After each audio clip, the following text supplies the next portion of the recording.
ಮಾಜಿ ಸಂಸದ ಪ್ರಜ್ವಲ್ ರೇವಣ್ಣ ಪ್ರಕರಣಕ್ಕೆ ಈಗ ಹೊಸ ತಿರುವು ಸಿಗ್ತಾ ಇದೆ. ಅಂದ್ರೆ ಪ್ರಜ್ವಲ್ ರೇವಣ್ಣ ಪೆನ್ ಡ್ರೈವ್ ವಿಡಿಯೋಗಳು ಅಸಲಿ ಅನ್ನೋದು ಗೊತ್ತಾಗಿದೆ. SITಗೆ ವಿಧಿವಿಜ್ಞಾನ ಪ್ರಯೋಗಾಲಯ ವರದಿಯನ್ನು ಕೊಟ್ಟಿದೆ. ವಿಡಿಯೋದಲ್ಲಿನ ವ್ಯಕ್ತಿಗೂ ಪ್ರಜ್ವಲ್ಗೂ ಸಾಮ್ಯತೆ ಇದೆ ಅನ್ನೋದು ಗೊತ್ತಾಗ್ತಾ ಇದೆ.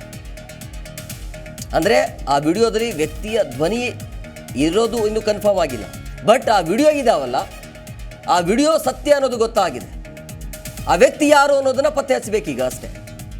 ಅಂದರೆ ವಿಡಿಯೋದಲ್ಲಿ ಆ ವ್ಯಕ್ತಿಯ ಮುಖ ಇಲ್ಲ, ಹಂಗಾಗಿ ಆ ವಿಡಿಯೋದಲ್ಲಿ ಇರೋರು ಅಸಲಿ ಅನ್ನೋದು ಗೊತ್ತಾಗಿದೆ. ಬಟ್ ಆ ವ್ಯಕ್ತಿ ಯಾರು ಅನ್ನೋದು ಅಂದರೆ ಇವರೇ, ಅಂದರೆ ವಾಯ್ಸ್ ಅನ್ನೋದು ಇವರದಿದೆ, ಬಟ್ ಅದು ಸತ್ಯನ ಅನ್ನೋದ್ರ ಬಗ್ಗೆ ಈಗ ವರದಿ ಬರಬೇಕಷ್ಟೇ.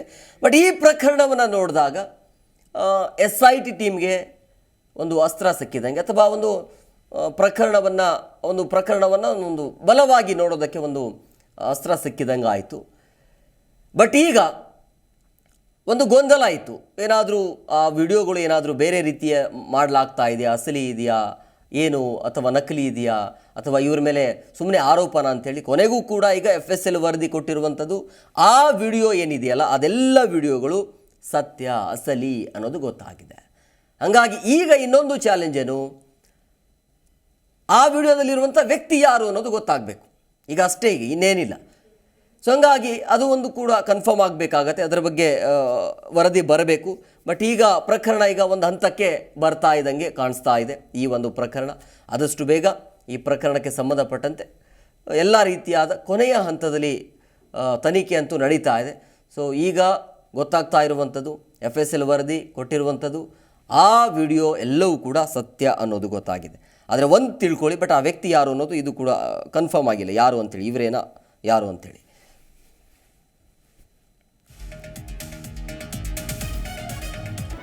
ಜಿ ಕನ್ನಡ ನ್ಯೂಸ್ ಈಗ ನಿಮ್ಮ ಮನೆಯಲ್ಲೇ ನೋಡಿ. ಎಲ್ಲ ಕೇಬಲ್ಗಳಲ್ಲಿ ಈಗ ಲಭ್ಯ.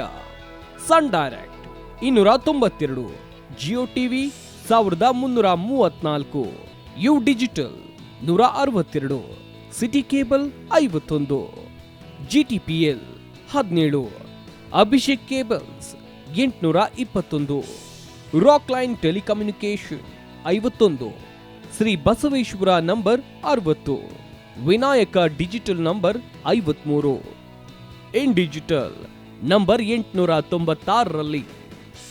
ನಿಮ್ಮಿಸ್ತದ ಜಿ ಕನ್ನಡ ನ್ಯೂಸ್ ನೋಡಿ ಆನಂದಿಸಿ.